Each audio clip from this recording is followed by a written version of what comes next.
मुझे इतने अच्छे से तो नहीं मालूम, पर शायद करीब दिन के 3 या फिर 4 बजे हो गए। कुछ लोग राम नाम सत्य है कहकर मुझे कहीं लेके जा रहे थे। 4 कंधे जो कि मुझे उठाकर अपने साथ पता नहीं कहाँ लेकर जा रहे थे। मुझे कुछ समझ नहीं आ रहा था। कुछ अघोरी थे जो कि मेरे अगल बगल में खड़े होकर शायद कुछ मंत्र पढ़ रहे थे। मैं अपनी आंखों से मेरे ऊपर का आसमान देख रहा था जो कि मुझे काफी काला नजर आ रहा था। बारिश की कुछ बूंदें थी जो कि मेरे चेहरे में टपक रही थी। फिर तभी वे 4 कंधे जिन्होंने मुझे अपने कंधों में उठाकर रखा था, उन्होंने मुझे कहीं लेटा दिया। अचानक मुझे बहुत अजीब सा महसूस होने लगा। चारों तरफ रोने धोने की आवाज़ मुझे सुनाई दे रही थी। मेरे अगल बगल में काफ़ी भीड़ मौजूद थी। मैं सब कुछ देख रहा था पर मैं पता नहीं उठ नहीं पा रहा था। मेरे हाथ पैर बिल्कुल ठंडे पड़ चुके थे। मेरा शरीर बिल्कुल शांत हो चुका था। इतने में अचानक उस भीड़ में से कोई अपने हाथ में एक जलती हुई मशाल लेकर आता है और मेरे शरीर में झोंक देता है। मेरे अगल बगल में आग लगना शुरू हो जाती है। मैं जोर जोर से चिल्ला रहा था पर पता नहीं क्यों कोई भी मेरी आवाज़ को नहीं सुन रहा था, या फिर शायद वे लोग मेरी आवाज़ को सुन के अनसुना कर रहे थे। अचानक सबके रोने की आवाज़ शांत हो जाती है। सब शांति से मेरी ओर देख रहे थे। बिल्कुल एक टक वो लोग मुझे घूर रहे थे कि तभी अचानक कुछ प्रेत आत्माएं मेरे अगल बगल में खड़ी हो जाती है और वे इतनी जोर जोर के अपना गला फाड़ के रोने लगती है कि मुझे उनको देखकर काफ़ी ज़्यादा डर लगने लगता है। मैं अपने शरीर को हिला तक नहीं पा रहा था कि पता नहीं अचानक कोई मेरे हाथ को पकड़ के अपने और जोर से खींचता है।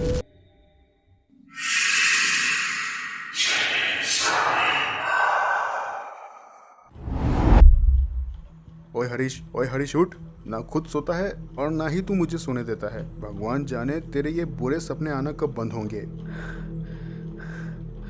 रोहन भैया, मैंने बहुत बुरा सपना देखा। मैं आपको बता नहीं सकता। कोई मुझे जिंदा जला रहा था। वो आखिर कौन था मुझे नहीं पता। बकवास बंद कर। तू किसी अच्छे डॉक्टर के पास जाना यार, अपनी इस बीमारी का इलाज करा। क्या रोहन भैया, मुझे दिलासा देने के बजाय आप मुझ पे गुस्सा कर रहे हैं। ये कभी कभार मुझे बुरे सपने आते हैं और मैं चिल्लाने लगता हूँ। इस पे मेरा कोई आपा नहीं है। ये मुझे नहीं पता ये मेरे साथ क्यों होता है। जा मत मान मेरी बात, तुझे कुछ बताना ही बेकार है। अच्छा सुन, मैं काम पे जा रहा हूँ और तू भी जल्दी काम पे आ जाना। और हाँ, कल रात की वो रोटियां बची है, कुछ सब्जी उब्जी बना के तू खाकर आ जाना काम में। हे भगवान, पता नहीं ये बुरे सपने आना मुझे कब बंद होंगे। मेरा नाम हरीश है, मैं यहीं रहता हूँ। बचपन में मेरे मम्मी पापा ने मुझे यहीं बनारस के काशी घाट में मुझे अकेला छोड़कर चले गए। जब मेरे मम्मी पापा मुझे अकेले यहाँ पर छोड़ के गए तब मेरी तकरीबन उम्र 5 से 6 साल की थी। पर तब रोहन भैया, जो कि मेरे सगे भाई तो नहीं पर उन्होंने मुझे बिल्कुल सगे भाई की तरह पाल पोस के बड़ा किया। रोहन भैया और मैं यहीं काम करते हैं। यहाँ के मशान घाट में गुमनाम शव और बेनाम लाश का हम अंतिम संस्कार करते थे, और वो भी पूरे विधि विधान के साथ, ताकि मरने के बाद उनकी आत्मा को शांति मिले। रोहन भैया और मैं इस घाट में काम करके अपने लिए 2 वक्त की रोटी के लिए पैसा कमाते थे। रोहन भैया और मुझे इस काम को करते हुए करीबन 10 से 12 साल हो चुके थे। इतने साल हमें ये काम करते हुए हो गए थे और हमारे साथ कोई अब तक कोई अनहोनी भी नहीं हुई थी और ना ही कुछ गलत हुआ था जिसका हमें पछतावा हो सके। पर शायद मैं गलत था। करीबन 1 साल पहले रोहन भैया और मेरे साथ एक ऐसा हादसा हुआ था इस घाट में जिसने हमारी पूरी जिंदगी को बदल के रख दिया। आज से करीब 1 साल पहले की ये बात है। एक गुमनाम शव का हम अंतिम संस्कार कर रहे थे उसी बनारस के काशी के मशान घाट में। ये काम करते करते हमें शाम हो गई थी और शाम को हम कोई भी लाश नहीं जलाया करते थे, इसलिए हमने उस लाश को पहले ही जला दिया था और हम शांतिपूर्वक उस शव को जलते हुए बाजू की सीढ़ियों में बैठे उस शव को देख रहे थे जो कि अग्नि में जल रहा था। हमारा हरदम का ये काम था, इसलिए हमें इस काम को करने में कोई दिक्कत नहीं होती थी। अब क्योंकि शाम हो गई थी और घाट से भी सारे लोग जा चुके थे, इसलिए अब हमने भी घर जाने का फैसला किया। हम वहाँ से उठकर घर जा ही रहे थे कि तभी वहाँ पर एक आदमी आया। वो आदमी दिखने में काफी अमीर लग रहा था। उसके हाथों में उंगली से ज्यादा तो सोने की अंगूठियाँ थी। इतना ही नहीं बल्कि उसके गले में 2 से 3 सोने की चैन भी थी। वो आदमी हमारे पास आया और रोहन भैया से कुछ कहने लगा। तुम लोग वही हो ना जो गुमनाम हुई लाश का अंतिम संस्कार करते हो? हाँ साहब, हम वही लोग हैं। हम गुमनाम हुई लाश का अंतिम संस्कार करते हैं, और वो भी पूरी विधि विधान से। और इतना ही नहीं, बल्कि हम अंतिम संस्कार हुई अस्थियों का विसर्जन इन गंगा मैया में करते हैं। बस बस, जितना पूछा है उतना ही जवाब दो।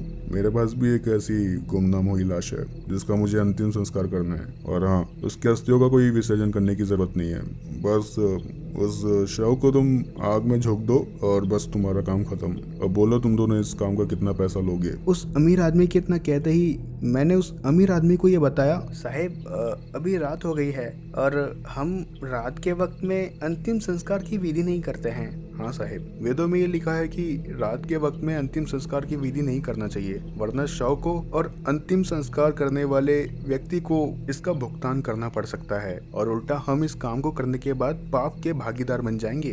अरे क्या तुम दोनों, अरे उतनी पुरानी बातों को कौन लेकर चलता है भला? अरे आज के जमाने में ऐसा कुछ भी नहीं होता है। अब तुम बताओ, इस काम का तुम कितना पैसा लोगे? और वैसे भी मैं इस काम का पूरा पैसा दे रहा हूँ, कोई मैं बिना पैसे के तुमसे ये काम नहीं करवा रहा हूँ। साहेब, आपकी बात तो सही है, पर हम इस काम को नहीं कर सकते हैं, माफ कीजिएगा हमें। इतना कहकर रोहन भैया और मैं घाट से निकल चलते हैं अपने घर जाने के लिए, और फिर तभी अचानक वो आदमी हमारे पीछे पीछे आता है और रोहन भैया के कंधे पर वो हाथ रखकर रोहन भैया से ये कहता है, तुम दोनों को बहुत घमंड है ना अपने बातों पर। अपने वेदों से और अपने भगवान से जाकर बोलो कि तुम्हें कितना पैसा चाहिए इस काम को करने के लिए। तुम जितना पैसा मांगोगे उतना पैसा मैं देने के लिए तैयार हूँ। इतना कहकर उस आदमी ने अपने कोट से 500 के 3 से 4 नोट के बंडल को अपने कोट से निकालकर रोहन भैया के हाथ में रख दिया। अब बोलो, इस काम के लिए इतना पैसा ठीक है कि तुम दोनों को और पैसा चाहिए? कहकर उस आदमी ने फिर से अपने कोट के अंदर हाथ डाला और 500 के और कुछ नोट निकालकर रोहन भैया के हाथ में थमा दिया। मैं रोहन भैया के पास गया और रोहन भैया से ये कहने लगा, चलो रोहन भैया घर, हम लोगों को इस आदमी के मुंह नहीं लगना चाहिए। ये आदमी की नीयत सही नहीं है। ये हमें पैसों के लालच देकर हमसे ये काम करवाना चाहता है। ये बहुत बड़ा पाप होगा अगर हमने इस काम को किया तो। अरे तुम लोगों को इन पैसों की कोई इज्जत नहीं है। तुम दोनों इन पैसों से अपने पाप को धो सकते हो। ये इतना पैसा है कि तुम मरने के बाद क्या, जीते जी तुमको इस काम को करने की जरूरत नहीं पड़ेगी। मैं रोहन भैया को अपने साथ घर चलने को कह रहा था, पर रोहन भैया मेरी कोई भी बात को नहीं सुन रहे थे। और तभी फिर रोहन भैया ने मुझसे ये कहा, हरीश जा सूखी लकड़ियाँ ला, हमें इस लाश का अंतिम संस्कार करना है। पर रोहन भैया, आप तो जानते हैं हम रात के वक्त में कोई भी लाश का अंतिम संस्कार नहीं करते हैं। ऐसा करेंगे तो हमें बहुत बहुत बड़ा पाप लगेगा। हरीश, तू बहुत नादान है। देख इन पैसों को। अरे हम दोनों मिलकर भी पूरी जिंदगी पैसे कमाए ना, तो तब भी हम इतने पैसों को कभी भी नहीं कमा पाएंगे। रोहन भैया, आप ये कैसी बात कर रहे हैं? मुझे आपसे ये उम्मीद नहीं थी। हरीश भाई, मेरी बातों को तो समझ। भाई, ये साहिब हमको इतना पैसा दे रहे हैं कि हमें फिर कभी इस काम को करने की जरूरत नहीं पड़ेगी। हम कुछ भी, अपना खुद का कुछ भी काम कर सकते हैं बाहर जाकर। भैया, आप पागल हो गए हो? इन पैसों की लालच ने आपको अंधा बना दिया है। आप समझ क्यों नहीं पा रहे? हमें बहुत बहुत बड़ा पाप लगेगा हमने अगर इस काम को किया तो। और इस घिनौने काम को करने के बाद भगवान हमें कभी भी माफ नहीं कर पाएगा। क्यों बे साले हराम के पिल्ले, तेरी ये मजाल? हाँ साले, तू भूल गया बचपन में तुझे मैंने इसी मशान घाट से उठाया था। तेरे माँ बाप तो तेरे को छोड़ के चले गए थे, फिर कौन आया? मैं आया। मैंने तुझको पाल पोस के बड़ा किया। साले, अपना पेट काट के मैंने तुझे रोटी दी, और तू आज मुझसे ऐसी बात कर रहा है? तुझे शर्म नहीं आती? इतना कहते हुए रोहन भैया ने मुझे एक जोरदार चाटा मार दिया। मैं वही रोने लगा, क्योंकि आज से पहले कभी भी रोहन भैया ने मुझ पर हाथ नहीं उठाया था, और आज इन 2 पैसों के वजह से रोहन भैया ने मुझ पर हाथ उठाया। मैं वहीं एक कोने में जाकर बैठ गया। हाँ, जाओ, इन 2 पैसों की वजह से तुमने आज मुझे अपने छोटे भाई को मारा है। इन पैसों की लालच ने आपको अंधा बना दिया है। आपने मुझे आज से पहले कभी भी हाथ नहीं लगाया, कभी भी मुझ पे हाथ नहीं उठाया, और आज इन 2 पैसों की वजह से आपने मेरे साथ ऐसा किया। भगवान आपको कभी माफ नहीं करेगा अगर आपने इस काम को किए तो। मैं वही कोने में बैठकर रोहन भैया को अनाप शनाप कहते जा रहा था, पर मेरी इन बातों का कोई भी असर रोहन भैया पे नहीं हो रहा था। साहब, मैं इस काम को अकेला करने के लिए तैयार हूँ, पर एक शर्त में। अगर आप मुझे इस काम के लिए और पैसा देंगे तो मैं इस काम को पूरा कर दूंगा। मुझे पता था कि तुम इस काम को अकेला कर लोगे, और हाँ, मैं बिल्कुल इस काम के तुमको और पैसा दूंगा। बस ये काम जल्द से जल्द करो और मुझे इस झंझट से मुक्त कर दो। वो रात का अंधेरा वक्त था। उस वक्त में रोहन भैया, मैं और उस अमीर आदमी के अलावा उस घाट में और कोई भी मौजूद नहीं था। रोहन भैया ने एक एक करके उस लाश को जलाने के लिए चीता को तैयार कर दिया, और इस काम को करने के बाद रोहन भैया उस आदमी के साथ मिलकर उस शव को लाने के लिए चले गए। वो लाश सफेद रंग की चादर में लिपटी हुई थी। रोहन भैया ने उस लाश को उन लकड़ियों की बनी चिता पे लेटा दिया, और फिर एक मशाल को जलाकर रोहन भैया उस लाश के पास चले गए जो कि चिता पे लेटी हुई थी। और जैसे ही रोहन भैया उस जलती हुई मशाल को चिता में लेटी हुई उस लाश में लगाने के लिए जा ही रहे थे कि तभी उस लाश में कुछ हलचल होना शुरू हो जाती है। उस दृश्य को देखने के बाद ऐसा लग रहा था जिस लाश में अभी कुछ देर पहले कोई भी जान नहीं थी, अचानक उसमें जान आ गई हो। और अचानक उस लाश को जलाने से पहले रोहन भैया का भी उस चीज पर ध्यान जाता है। रोहन भैया ने भी उस लाश में हलचल होते हुए देखा था। साहिब, इस लाश को मरे हुए कितना वक्त हो गया है? ये लाश में अब भी जान है। मैंने खुद अपनी आंखों से देखा इस लाश को हलते हुए। क्या बकवास किया जा रहा है? लाश में भी कभी जान आ सकती है क्या मरने के बाद? क्या नशा वशा करके है क्या तू? साहिब, मैं बकवास नहीं कर रहा, मेरी बातों पर यकीन करो। मैंने खुद अपनी आंखों से इस लाश को हलते हुए देखा। तू चुपचाप इस लाश को जला, जो होगा वो देखा जाएगा। पर साहिब, ये लाश नहीं है, बल्कि इसमें जान है। बकवास बंद कर, बोला ना तुझे समझ नहीं आता? तो सही ये काम नहीं हो रहा तो ला दे मुझे ये मशाल, मैं जलाता हूँ इसे। मैं ये सब होते हुए दूर एक कोने में बैठकर देख रहा था। और हाँ, भैया ने जिस लाश को बस कुछ देर पहले हिलते हुए देखा था, मैंने भी उस लाश को हिलते हुए देखा था। पर वो लाश अब लाश नहीं लग रही थी, बल्कि मानो ऐसा लग रहा था कि उसमें जान आ गई हो। मुझसे अब चुप बैठा रहा नहीं गया और मैं तुरंत रोहन भैया के पास भागते हुए चला गया। मैं रोहन भैया से कुछ कहता, इससे पहले उस अमीर आदमी ने रोहन भैया से वो जलती हुई मशाल को छीन लिया और तुरंत चिता पे लेटी हुई उस लाश पे जलाने के लिए वो आदमी जैसे ही गया, और उस अमीर आदमी ने उस चिता पे आग लगा दिया। और उस चिता पे आग लगते ही मानो ऐसा लग रहा था कि कोई बहुत बड़ी अनहोनी हो गई है। अचानक वो जलती हुई चिता में से लकड़ियां अपने आप जमीन में गिरने लगी, और फिर अचानक उस जलती हुई चिता में से एक लड़की की चीखने की आवाज हमें सुनाई दी। वो आवाज इतनी थी कि वो आवाज पूरे शमशान घाट में गूंज रही थी। मैं और रोहन भैया उस आवाज को सुनकर काफी ज्यादा डर गए, और हमारे साथ वो अमीर आदमी भी उस आवाज को सुनने के बाद काफी ज्यादा डर गया। अचानक उसके हाथ से वो जलती हुई मशाल छूटकर जमीन में गिर गई। डर के कारण वो आदमी थर थर कांप रहा था, और फिर इतने में अचानक वो आदमी वहां से भागने की कोशिश करता है, पर पता नहीं कैसे उस जलती हुई चिता में से एक जला हुआ हाथ निकलता है जो कि उस आदमी के पैर को कस के जकड़ लेता है। वो अमीर आदमी तड़प तड़प के चिल्ला रहा था मोहन भैया, और मुझ में इतनी हिम्मत नहीं थी कि हम उस अमीर आदमी को बचा सके, इसलिए हम दूर से खड़े होकर उस आदमी को इस हालत में देख रहे थे। हम दोनों से कुछ किया नहीं जा रहा था और हमें कुछ समझ नहीं आ रहा था कि ये सब आखिर क्या हो रहा है। आज से पहले ऐसा कभी नहीं हुआ। वो आदमी ऐसी तड़प तड़प के उस चीता के साथ जल गया, और उस चीता के साथ वो आदमी भी राख बन गया, और हम दोनों भाई वही बैठकर उस दृश्य को देख रहे थे। सुबह कब हुई हमें पता ही नहीं चला। हमारे आंखों के आगे जो कल रात हादसा हुआ था,